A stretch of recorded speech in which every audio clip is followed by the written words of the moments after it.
తన విలక్షణమైన మాట తీరుతో వినోదభరితమైన డైలాగులతో సోషల్ మీడియా సామ్రాజ్యాన్ని ఒక్క ఊపు ఊపిన కుర్చీ తాత అలియాస్ మహమ్మద్ పాషా ఇక లేడు. నెటిజన్లు మీమర్లను తన మాటలతో ఎంతగానో నవ్వించిన ఆయన ఇప్పుడు అందరినీ తీవ్ర విషాదంలో ముంచేస్తూ అనంత లోకాలకు వెళ్ళిపోయాడు.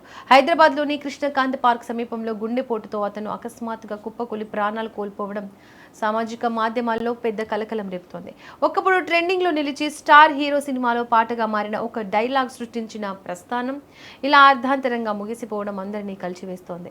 మహమ్మద్ పాషా ప్రతిరోజులాగే హైదరాబాద్ కృష్ణకాంత్ పార్క్ దగ్గరకు వెళ్ళాడు. అక్కడ భిక్షాటన చేస్తూ జీవనం సాగించే అతను పార్క్ సమీపంలో నడుచుకుంటూ వెళ్తున్న సమయంలో అకస్మాత్తుగా తీవ్రమైన గుండెపోటుకు గురయ్యాడు.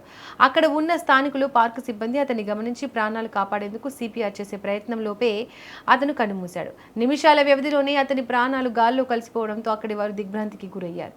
వెంటనే స్పందించిన పార్క్ సిబ్బంది మహమ్మద్ పాషా కుటుంబ సభ్యులకు ఈ చేదు వార్తను అందించారు. గతంలో ఒక యూట్యూబ్ ఇంటర్వ్యూలో మహమ్మద్ పాషా సరదాగా చెప్పిన ఒక మోనోలాగ్ సోషల్ మీడియాలో ఏ స్థాయిలో వైరల్ అయిందో మనందరికీ తెలిసిందే. ఆ ఇంటర్వ్యూలోని ఆ కుర్చీని మడతపెట్టి అనే పదం రాత్రికి రాత్రే దేశవ్యాప్తంగా ట్రెండ్ అయింది. ఈ క్రేజ్ను గమనించిన దర్శకుడు త్రివిక్రమ్ శ్రీనివాస్, సూపర్ స్టార్ మహేష్ బాబు నటించిన గుంటూరు కారం సినిమాలో ఈ డైలాగ్ను ఒక మాస్ సాంగ్గా మార్చేశారు. థియేటర్లలో ఈ పాట రీసౌండ్ తెచ్చింది. ఆ సమయంలో సినిమా యూనిట్ కుర్చీ తాతకు కొంత ఆర్థిక సాయం కూడా చేసిందని ప్రచారం. ఆ క్రేజ్ ఎక్కువ రోజులు నిలవలేదు. సినిమా విడుదలైన కొన్నాళ్లకే కుర్చీ తాత జీవితం మళ్లీ మొదటికే వచ్చింది.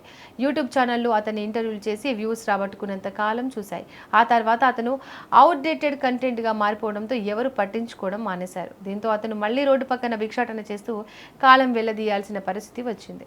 నిన్నటి వరకు తమ మీమ్స్తో, ట్రోల్స్తో కోట్ల మందికి వినోదాన్ని పంచిన కుర్చీ తాత హఠాన్ మరణం చెందగానే వార్త వినగానే సోషల్ మీడియా వేదికగా మీమర్స్, నెటిజన్లు కన్నీటి పర్యంతమవుతున్నారు.